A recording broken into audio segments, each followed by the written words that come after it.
अरे श्रद्धा एकाच गुरुवर ठेवावी. उगाच 10 ठिकाणी फिरण्यात काही अर्थ नसतो. आपलं हित अहित एका गुरुच्या हातीत सोपवून आपण मोकळं व्हावं. जे झालं त्यावरून बोध घे.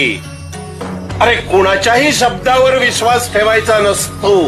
कुठलाही व्यवहार करण्यापूर्वी 10 वेळा विचार करावा. अरे चारित्र्यवान होणं एवढं सोपं नसतं. चारित्र्य हे लोकांकरता नाही, स्वतः करतास.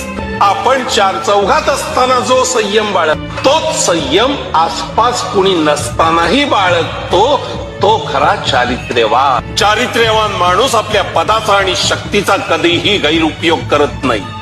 कोणत्याही परिस्थितीत त्याचा संयम कायम असतो.